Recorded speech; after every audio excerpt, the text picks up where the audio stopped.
Hey, what's up, IG? Hey, this is the Bass Guy 773. Hey, I decided to do a video just to show you guys what's going on with the build. I don't normally do informational videos because I normally post videos of demos and videos of like people reactions and stuff. And I'm gonna kind of change it up a bit because, like I say, this is probably gonna be my last build, and I'm gonna keep these amps in there and be completely happy with it. All right. And I was kind of contemplating with myself, hey, what type of setup or configuration am I going to run? So I decided that I'm going to run each amp at 1 ohm. I'm not going to do any type of strapping at all. Just because if something does happen to the amplifiers, I don't want both of them to possibly blow. So that's the decision I'm going to make. Now, I'm not saying strapping is bad, but the power that I'm putting out, if you look at my electrical, I got G50s, 3 of them. I got 390s. I mean, my electrical is A1 certified. I don't have any electrical problems. So that's the least of my issues. But I'm definitely going to be wiring them at 1 ohm, each set of 4. And I'll have both of these amps on 8 Sundown XV3 18s. That's what I'm going to have them on. And the main reason why I got the XV3 18s is because those subs play really low from what I hear, and they're very musical. And that's exactly what I'm looking for. I'm not really looking for a crazy SPL sub with a big 4-inch coil. I'm just looking for a very musical subwoofer that plays low. And I'm not saying that the SPL subs don't play musical, but the XV3s kind of fits what I'm looking for based off my whole setup. Everything down from my doors, how I want my mid bass to sound, how I want my doors to be augmented from my subwoofers. All right. And that's the direction that I'm going with, you know.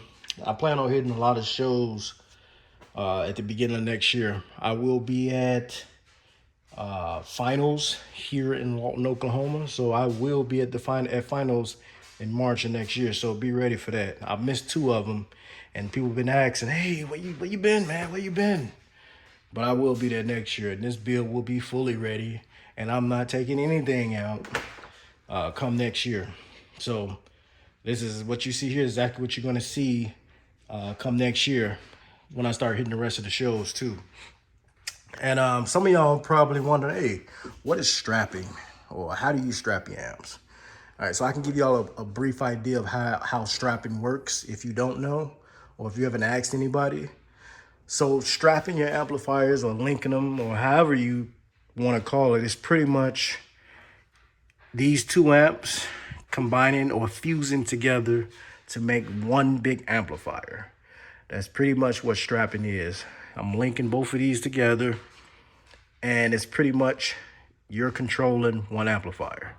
All right, so from the beginning steps, let's just say this is going to be the master amp, and this is going to be the slave amp, right? So if I was strapping, I wouldn't need this RCA. I wouldn't need this output to this input. So just act like this isn't here.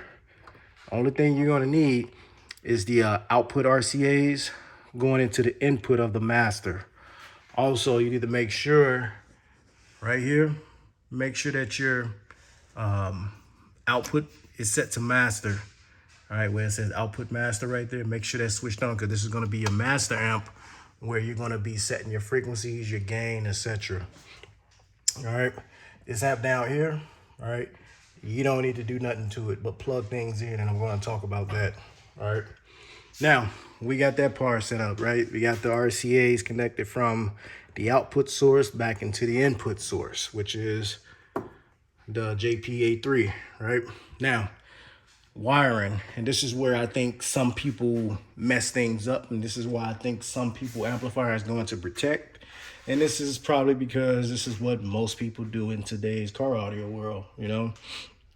But starting with the speaker setup. So let's just say you have and let's just say all your speakers are connected, right? You have 8 well, let's say you got 4 subwoofers, right? You got 4 subwoofers, and the final ohm load is 2 ohms, right? That's the final ohm load. So what you want to do is you want to take the positive lead from that subwoofer and place it into the positive of the master amp.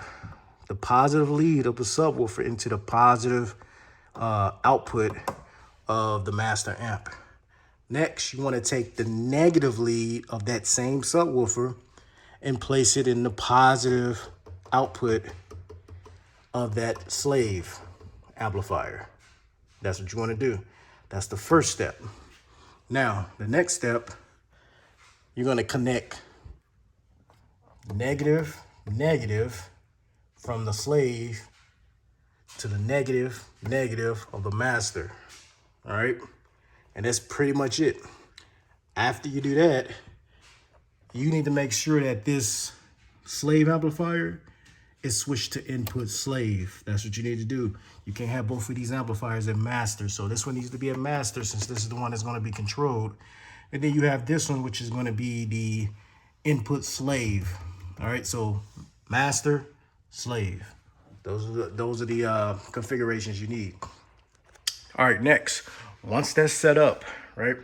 Only thing you need to do next is check the ohm load. Make sure that it is at 2 ohms. The final load should be 2 ohms. Reason being, once this is set at 2 ohms, all right, the ohm load is split up in between the amplifiers. So pretty much the amplifiers both are technically seeing 1 ohm. So if you had 4 subs wired, let's just say parallel, well, series parallel, and the final ohm load is 1 ohm, right? You configure this, or you strap it to 1 ohm, you're really going to be seeing half ohm. So think about that. Your final ohm load will be cut in half. So 2 ohm, really, you'll be seeing 1 ohm. 1 ohm, you'll be seeing half ohm. And if you decide you want to strap it at half ohm, you will be at quarter ohm.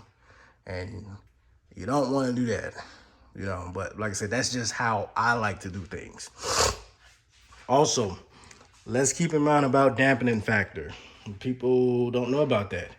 Dampening factor, I'm not gonna say it play a huge role, but for audiophiles like myself, I can audibly hear the difference in the dampening factor with my subwoofers, right? So dampening factor is pretty much the rate at which your amplifier can control your subwoofers. So the lower that you wire your amplifier, the less control your amplifier will have over your subwoofers. So you need to make sure that you keep that in mind. When you guys are wiring low, and I understand that you want to have low impedance to compensate for that that total power at 1 ohm. I get it. I understand that. Been there, done that. All right. But you're going to lose cone control with that. So keep that in mind.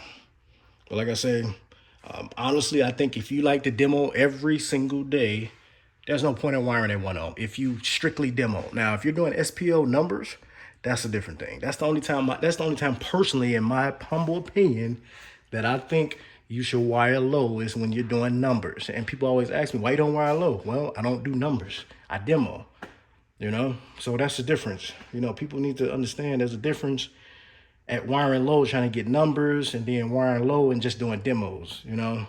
If you want to just do demos, get a bigger amp. You know, that's the best option that you have without messing up your equipment.